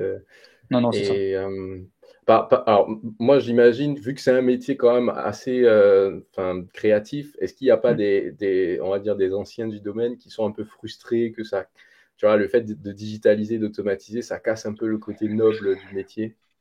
Non, parce que dans tous les cas, je pense vraiment, c'est pas parce que je suis dans ce domaine-là, mais je pense que Ouais. ça fait partie de un des métiers où tu pourras jamais tout automatiser. Ouais, voilà. Il y aura toujours un côté quand même Tu peux où avoir c'est une part, l'homme je pense qui. que là, c'est ça. Si t'allais voir il y a 60 ans et tu disais à tous les dessinateurs qui dessinaient sur des pavés à zéro par zéro par Mmh, zéro que un jour il y aurait plus besoin de tout ça, qu'il serait 3 fois moins et puis qu'il dessinerait sur un ordinateur, t'aurais mmh, sûrement dit que c'était horrible. Et aujourd'hui, c'est assez communément admis et enfin, ça pose pas de problème à grand monde, quoi. mmh. Donc non, je pense honnêtement que il y a des choses qui sont automatisables, d'autres pas. Genre les Mmh. débits, les découpes, c'est des choses automatisables. Ouais, les trucs un peu répétitifs où voilà, C'est on sait ça, déjà standardiser, ben, on peut au moins c'est se ça. détacher de ça. Mais Ok. t'as des choses où, enfin, aller monter une pièce en plein milieu d'une usine avec un truc à la con, tu peux Ouais. automatiser ce que tu veux. Tu vas pouvoir cadrer des choses, mais il faudra des bras et des savoir-faire derrière. Et ça, tu vas pas l'automatiser, quoi. C'est Je ça. pense que ce qu'on peut vraiment automatiser, c'est tout ce qui va être, ouais, tout ce qui est industriable en fait, Mhm. industrialisable. Excuse-moi, pardon. Mhm, mhm, Gestion des stocks, gestion des revues, mise en barre, chiffrage, mhm. retour d'expérience, etc. C'est plus pour gagner en efficience, je pense derrière, que pour vraiment révolutionner le Ouais. métier. Ouais, et puis ça libère du temps pour se concentrer sur des choses peut-être plus intéressantes pour vous. Ouais, c'est Donc, ça. Enfin, toi, je prends l'exemple, l'utilisation de tablettes est de plus en plus développée ouais, maintenant en industrie. Alors vous, peut-être aussi en automatisme, je sais pas si c'est c'est le cas, ça. mais Mhm. notamment pour tout ce qui est visite sur site, etc. Donc tu peux aller faire ta visite, tu as un formulaire de visite pour voir la typologie de travaux, tu peux prendre des Mhm, photos, mhm, tu crées ton dossier de visite derrière pour faire ton chiffrage. Et c'est beaucoup plus parlant enfin, c'est pertinent, quoi. Plutôt que mhm. d'aller prendre tes notes à l'arrache, d'aller prendre des photos, comme tu Transférer les peux, photos du téléphone transférer la après. photo sur l'ordi, après c'est un autre qui va prendre ton rapport, mais t'as mal écrit. Enfin, bon, Mhm. donc non, Ouais, non, c'est il y sûr, a c'est sûr. des petites choses comme ça qui rentrent en compte, quoi, où tu peux analyser quand même pas mal Ok. de choses.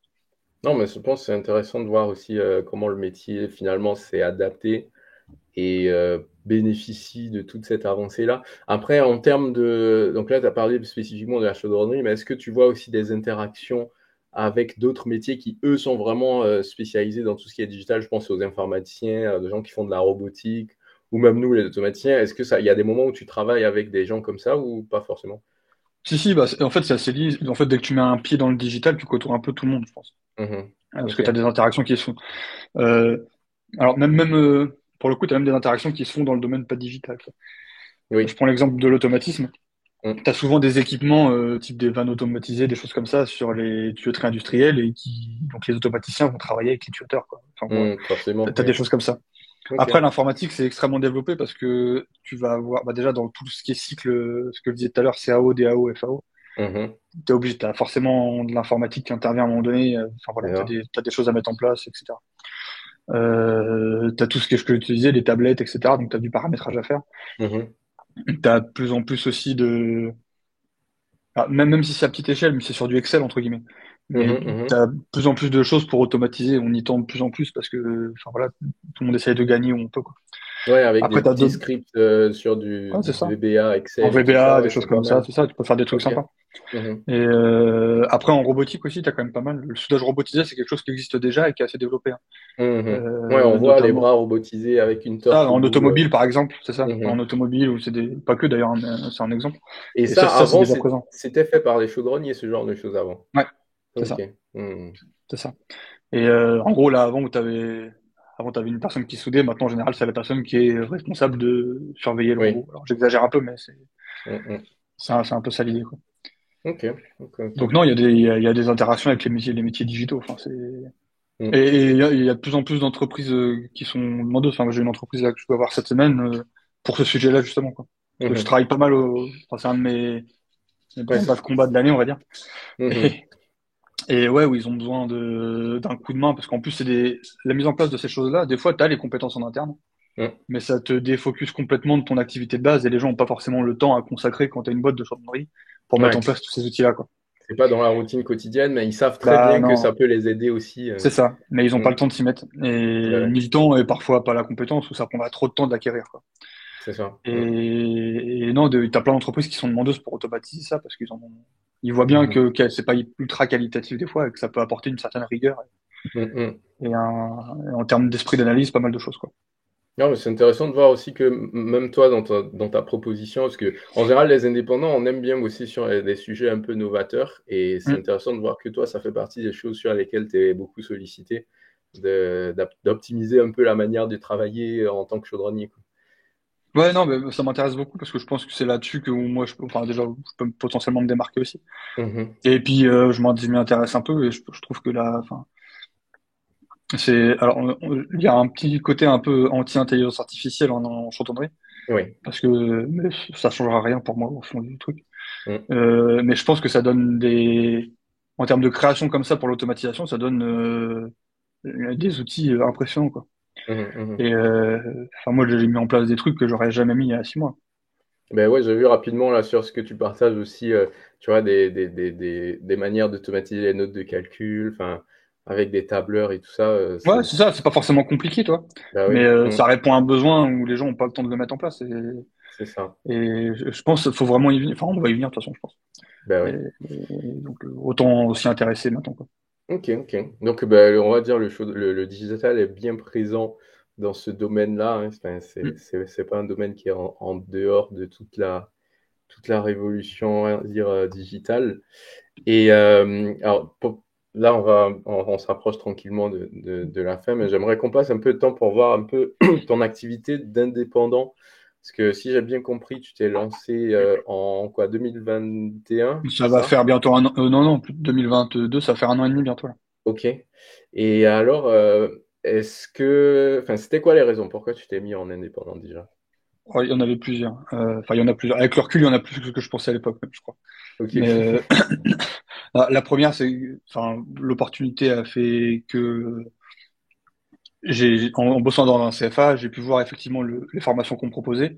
Mhm, Et à côté, en venant vraiment du milieu industriel, j'ai pu voir les besoins aussi qu'il y avait. Et clairement, pour moi, il y avait un gap entre les deux.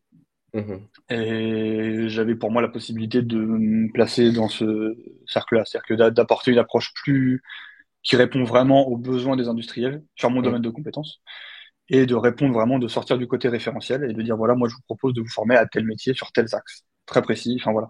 mhm, Donc ça c'était le premier marqueur. Après il y a des opportunités qui se font. Enfin voilà, c'était la période Covid, c'était un peu le soupe pour tout le monde. mhm, Et pas mal de trucs où bon, un coup c'était en distanciel, un coup tu voyais les élèves, un coup tu les voyais pas. Bon, c'était mhm. pas très qualitatif comme chose quoi, et pas très épanouissant derrière. Mais après, moi, je suis parti du centre où j'étais en très bon terme, comme je disais tout à l'heure. Mhm. Enfin voilà, ça s'est très bien fait. Et je me suis aussi rendu compte que très vite, on avait pas tant la main que ça sur, j'avais pas tant la main que ça sur mes revenus quoi. Mhm. Mhm. C'est pas moi qui maîtrisais le truc entre guillemets. C'est pas parce que t'es en freelance que tu gères tout, tu peux avoir aussi des aléas. Oui, oui. Mais il y avait le côté, voilà, enfin voilà, envie de prendre le truc en main quoi. Et puis Ok, derrière, un peu envie d'aventure aussi quoi. c'est Envie ça. de se lancer. Donc on a fait un petit plan puis on y est allé quoi. Eh ben, Et excellent. non, non, Je pense qu'il y a beaucoup d'indépendants qui se sont lancés un peu dans cette période-là, Covid ou Mm. post-Covid, qui vont se retrouver dans ce que tu dis, parce que c'est marrant, mais les gens n'en parlent pas beaucoup des vraies raisons. Et en fait, je pense que ça revient à ce que tu as dit là, en termes de ben, se donner un peu les moyens de faire les choses, de, d'avancer aussi, de s'intéresser aux choses qui nous passionnent. Enfin, donc, ouais, Ouais, et c'est puis avec le intéressant. recul, alors ça pour le coup c'est très personnel, je pense que ça dépend des gens, mais j'ai jamais autant progressé et appris en un an et demi. C'est fou, hein.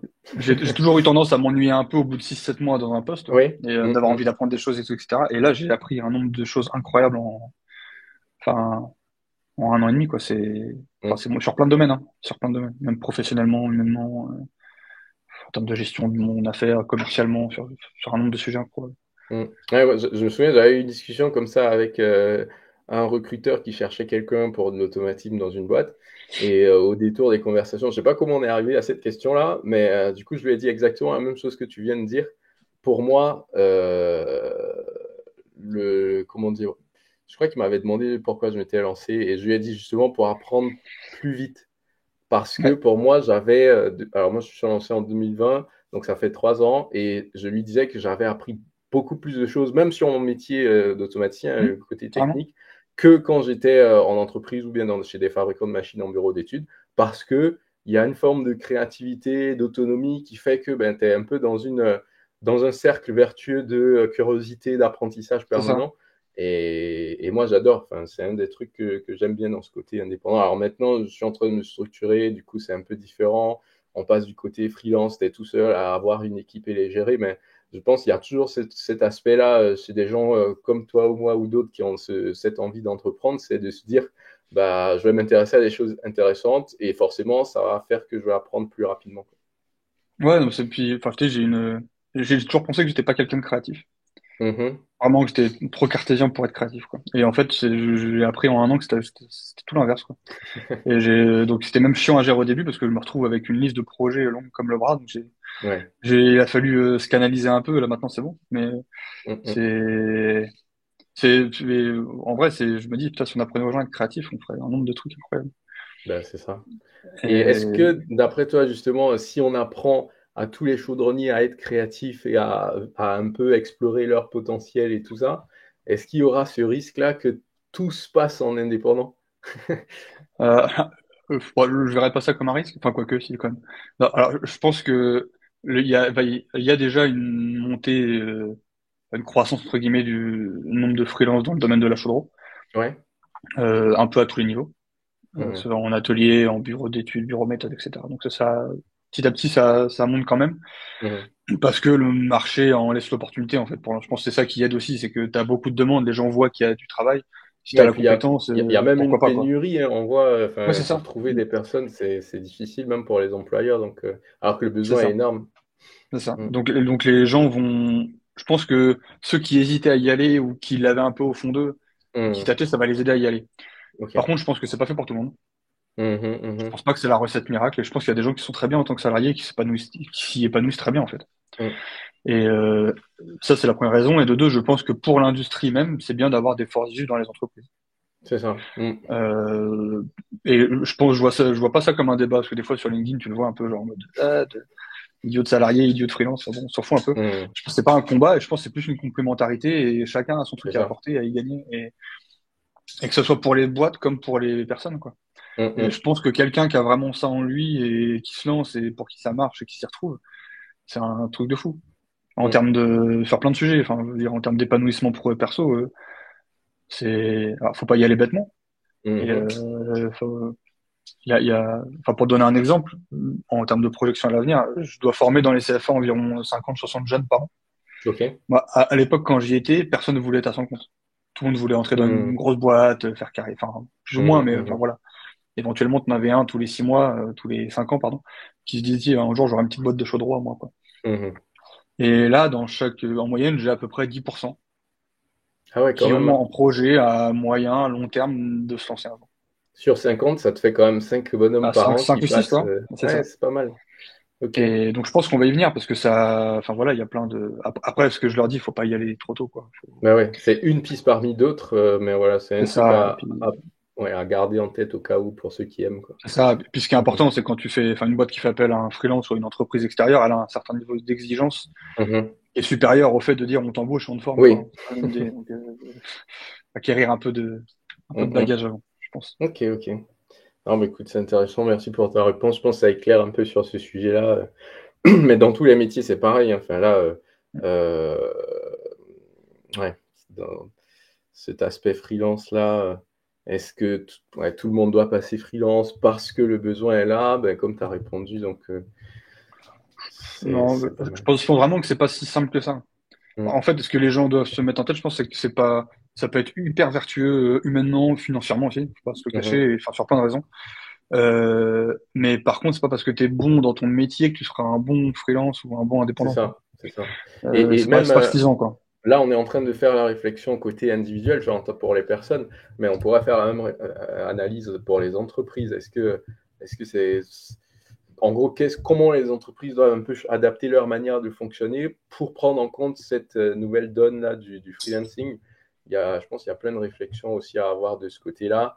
Est-ce qu'on doit s'adapter pour que les gens puissent se sentir mieux en tant que salarié et pas partir en freelance par défaut, tu vois, juste Mm. parce que voilà, le salaire ou bien la manière de fonctionner ne plaît plus. Il y a aussi tout ça, tu vois. Ouais, bah, je pense, ouais, en vrai, t'as un peu, enfin, pas trois niveaux, mais effectivement, le fait que les gens se sentent bien en tant que salarié, c'est un truc important. Mm, Et l'erreur de se dire, je suis pas bien dans ma boîte, donc je me mets en freelance, mm, c'est pas la réponse, elle est pas forcément là, quoi. Enfin, il y c'est avait pas ça. que ça, quoi. Mm, mm, Et ça peut être le cas, hein. Mais il y a pas forcément ça. Mais oui, t'as de plus en plus de besoins. Enfin, moi, je sais que sur LinkedIn, on pose souvent la question, enfin, en message privé ou quoi. mhm. Il y a de plus en plus de monde qui veulent se lancer, et puis même qui demandent un accompagnement, en fait, pour se lancer. Ben oui, Parce que, enfin, voilà, c'est pas si simple que ça, quoi. c'est clair. Mais ça se Alors fait. justement, tu as parlé de LinkedIn et je pense que Mm. je voulais en parler et on va même peut-être finir avec ça. Qu'est-ce qui t'a poussé, toi, à communiquer, à parler de ton métier sur les plateformes digitales? Alors, c'est pas très vieux, hein. J'avais un compte LinkedIn anciennement qui doit avoir 5, 6, 7 ans, Mhm, sur lequel je n'ai jamais agi. J'avais déjà fait un like avant, en fait.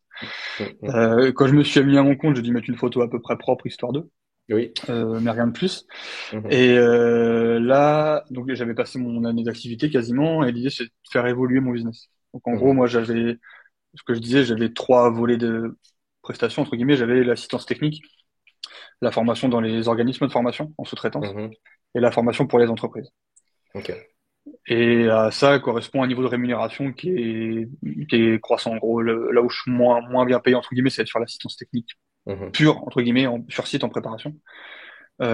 Après, c'est la formation dans les CFA. Après, c'est la formation en entreprise. mhm, Et donc, l'idée, c'était de réduire ma partie assistance technique où j'estime que j'ai moins de valeur ajoutée qu'avant, mhm. de basculer que sur de l'assistance technique à très forte valeur ajoutée, genre C'est sur la ça. digitalisation, des choses comme ça. Mhm, Et derrière, d'augmenter la proportion de formation en entreprise. Avec l'idée à la fin, pour la deuxième année, de travailler moins, mais de gagner plus en termes de jours de mhm. mission. C'est ça. Et donc, l'idée, c'était de communiquer sur formation, chaudronnerie, freelance. Donc, D'accord. pour me donner cette visibilité-là, avec Mhm, l'idée de me rendre visible alors déjà d'avoir créé une petite communauté derrière, parce que ça me donne enfin ça me permet de développer des choses auxquelles j'avais pas pensé. mhm, Je prends l'exemple, je parle de ça, j'ai eu des premiers clients qui sont tombés là sur exactement ce que je voulais, mhm, donc en assistance technique comme ça à forte valeur ajoutée, ou sur de la formation en chaudron, mhm, en entreprise, qui fait que là, en gros, mon calendrier, si je le bloque à juin 2024, là, mhm. j'ai dépassé mon chiffre d'affaires de là cette année et je suis pas complet. Donc ça répond D'accord. vraiment au truc, donc c'est cool. Mhm. Et le deuxième, c'est que du coup, j'ai des indépendants aussi qui sont venus me voir pour les former à ce que je fais. Mhm. Et en gros, ça m'a mis aussi le doigt sur cette problématique-là, c'est que tu as des mecs qui sont à leur compte en freelance, Ouais. mais qui ont besoin de monter en compétence sans forcément passer par un organisme où il va falloir s'arrêter pendant tant d'années, tant de temps, où ça va pas C'est ça. forcément être adapté à eux. Mhm. Et enfin voilà, un peu en mode. Donc là, j'ai développé un parcours de formation pour les indépendants. Je suis en train de tester en Ok. version bêta. Et ça, je l'aurais Mhm. pas fait sur LinkedIn. D'accord. Et Mhm. donc non, ça marche, mais c'est pas très vieux, hein, parce que j'ai commencé à communiquer début mars. Mhm. Donc ça fait 3 à 4 mois. Mais non, là, j'avais 500 personnes, là, on est à plus de 2000 et tout, donc Bah ça marche ouais. bien. Et en plus, je pense dans le milieu, c'est intéressant ce que tu dis, parce que moi, c'est un peu la même chose que je vis. C'est-à-dire, ta manière de communiquer, en plus, tu as ciblé des Mm, thématiques assez importantes pour ta stratégie mm, d'entreprise, qui font que ben, ta communication attire à toi déjà tes clients idéaux sur mm. les thèmes que tu as C'est envie, ça, à forte valeur ajoutée, tout ça, et tes partenaires idéaux aussi, c'est-à-dire ben, tes c'est collègues exactement ça. chaudronniers qui veulent monter en compétences, ou bien qui veulent avoir voilà, des idées sur des questions qu'ils se posent. Donc, à mon avis, ça peut être que bénéfique, d'autant plus que c'est pas des secteurs où beaucoup de gens prennent la parole. Donc, il y a une Non, c'est vaste ça. possibilité Il y a de la place, on va dire, pour bah l'instant. ouais. Mm, Et non, puis ça attire des partenariats auxquels, enfin, toi, j'ai fait un post où je partageais une petite vidéo, un tableur que j'avais fait pour une boîte, etc., mhm. en version test. Et du coup, il y a une autre entreprise qui crée des SaaS pour les industriels, etc., qui m'a contacté Ouais. pour qu'on bosse ensemble. Donc, on se voit en septembre. Enfin, tu vois, ça crée plein de potentialités comme ça. Ok. Et c'est vraiment, je pense même, publier, c'est pas évident. Enfin, alors déjà, c'est Bah ultra oui. chronophage. Mm, mm. Enfin, Ah pour bah le oui, coup, hein. Surtout les voilà, débuts. À un moment donné, ça peut être un peu, ouais, on peut trouver des thèmes récurrents et juste changer le format, mais au début, oui, c'est pas évident. Ouais. C'est pas évident. Et puis ça demande du temps parce que alors, il est posté, c'est une chose, mais après, il faut réagir au truc pour créer un peu l'émulation, quoi. Exact. Et, Mm. mais même sans ça, parce que c'est pas, ça demande beaucoup de temps, ça demande plusieurs, ouais, en vrai, plus d'une heure par jour minimum. Mm, mm. Parce que pour le coup, je publie tous les jours, enfin hors week-end, mais donc Ah ça ouais, demande pas mal de temps. ouais, c'est un Ouais, investissement assez intensif. ouais, c'est ça. Moi, pour te dire, à un moment donné, début de cette année-là, j'ai senti le besoin et c'est ce que je fais maintenant. Il y a un community manager qui le fait pour moi parce qu'autrement, ça devenait trop gros. Il y a eu une Ah, c'est réponse monstrueux. tellement positive au truc que, à un moment donné, si je voulais continuer à rester sur mon métier d'automaticien, ben, j'ai dû déléguer. Donc, ça veut dire quand même il y a un besoin, quoi. Les gens ont besoin de voir que leur métier apparaît sur les Ouais, puis plateformes ça intéresse. digitales. Et... Ah oui. Mm, Ça intéresse. Et après, au-delà de ça, il faut vraiment se fixer. Enfin, moi, ce que je m'étais fixé comme but, c'est que ça marche en termes de, on va dire, d'indicateurs réseaux sociaux, c'est cool. mm. Mais l'indicateur derrière, si tu le mets, en général, c'est plus, enfin, faut que ça marche, faut que ça ait un impact business derrière, quoi. Bah ouais. Et En tout sinon, cas, pour l'instant, moi, de ce que je vois pour te faire un retour, ça a été hyper rentable. C'est-à-dire, moi aussi. le simple fait de dédier du temps en communication, ça m'évite de passer trop de temps en termes de démarchage commercial, par exemple. Alors, Tu moi, vois, c'est marrant parce que, c'est... ouais, je te rejoins Vas-y, vas-y. parfaitement. En fait, j'ai fait, euh, quand je me suis lancé, moi, j'ai fait une première vague de démarchage un peu, par email, etc., pour lancer le Dans le truc. dur. Après, il y a eu mon bouche à oreille qui s'est mis. Donc, ça Oui. m'a fait ma première année comme ça. Et là, en gros, maintenant, j'ai ma base de la première année qui se renouvelle. Mm. Donc, tout va bien. Et là, en gros, c'est que du rentrant. Ok. Mm. C'est que Ah, ben ça. c'est top, Et... ça. Mm. Mais après, je pense que les gens peuvent le faire même sans publier, hein. Je pense que ne Mhm, serait-ce mhm. que essayer de se donner des objectifs pas monstrueux, mais genre, bah, je vais laisser 3 commentaires par jour sur LinkedIn. C'est Et en ça. fait, Mm. juste de laisser des commentaires, ça vous donne de la visibilité et y a pas besoin de, enfin voilà, ça dépend ce que vous visez, quoi. Ouais, c'est ça. Il n'y a Mais pas ça donne besoin de déjà une faire visibilité. des posts publics, il n'y a pas besoin d'être Non, indépendant, il n'y a pas besoin d'être influenceur. Enfin, c'est accessible non, même c'est à des ça, salariés lambda. Ben oui. complètement. Mm, Ça vous donne mm. une visibilité derrière. Et une crédibilité aussi, parce que derrière, vous osez rarement parler d'un sujet si vous ne le maîtrisez pas, quoi. C'est ça. Ben, c'est ça. Ça te Donc, force toi-même à mettre un peu les idées au clair. Donc, c'est ça. déjà, il y a le côté, ben, je développe mes compétences quand même, ne serait-ce que parce que je partage aux autres. Ben, ça me force moi-même à apprendre aussi. Donc, c'est bénéf dans tous les côtés, je pense. Mm. Ouais, c'est ça. Puis même, genre pour ceux qui font de la formation et tout, je trouve que c'est une super pub parce que si tu te mets à expliquer des choses dans tes posts et que c'est expliqué clairement, ça veut dire que pédagogiquement, t'es pas trop mauvais. Ben oui. Et Mm. faut bien le faire du coup, parce que si t'expliques mal, on n'a plus trop envie que tu nous formes. Mais Mm. c'est un outil aussi de mise en valeur, quoi. Et Mhm. c'est, enfin, faut pas le négliger, quoi. Donc non, non, là, je continue, là, je continue sur ce rythme-là pendant encore quelques temps, puis après on C'est verra. Je ça. pense que je ferai un petit point, un petit Rex au bout d'un an, je pense en mars Ouais. là, 2024, Eh bien, voir écoute, ce on que va ça a suivre donné, s'il y a des ça. choses à ajuster, et puis Mm, on fera ça mm. si besoin. En tout cas, moi, je suis abonné à tes pages parce que j'ai été tellement surpris, agréablement surpris en découvrant ce que tu fais que je me suis dit, ah, ben, écoute, au moins des personnes qui parlent de leur métier Ça, bah, c'est publiquement, cool, merci, ça c'est fait gentil, plaisir. Et c'est ben, gentil. j'invite aussi ceux qui nous écoutent à aller voir Nicolas Cousin, vous tapez ça sur LinkedIn, vous allez tomber directement dessus. En tout cas, ben, écoute, merci pour ton temps, c'était super intéressant l'échange. On a Merci à parlé toi. du métier de chaudronnier, de comment on se forme à ce métier-là, comment le digital aussi ben, est déjà présent et en train de grandir dans ce métier. Et puis après, ben, tu nous as partagé aussi tes convictions et puis ton vécu sur le côté un peu indépendant. Donc, c'était super intéressant. Je ne sais pas si tu veux revenir sur certaines choses ou si tu veux compléter peut-être un petit mot de la fin. Non, bah, soyez tous chaudronniers et pour ceux qui veulent, soyez tous à votre compte, quoi. Non, je plaisante. Non, mais non, non, dans l'idée, il y a des, non, les deux trucs, ouais, en conseil général, quoi. Plus pour les jeunes Mhm. d'ailleurs, mais, Ouais. vous butez pas dans une voie qui vous plaît pas et n'hésitez pas à essayer, à les découvrir. Mhm. Et si vous voulez vous lancer dans la voie qui vous plaît, soyez juste vigilant à avoir, un niveau de compétence qui vous permet de le faire bien et pour pas être déçu derrière du truc, quoi. Parce que, voilà, c'est les deux seuls trucs.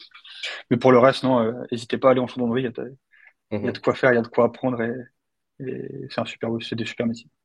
Excellent, excellent. Pour ceux qui veulent te contacter, ils font comment? Par LinkedIn essentiellement ou tu as une autre Ouais, préférence pour... Ouais, LinkedIn essentiellement, j'ai pas encore de site web, il va falloir que j'en fasse un.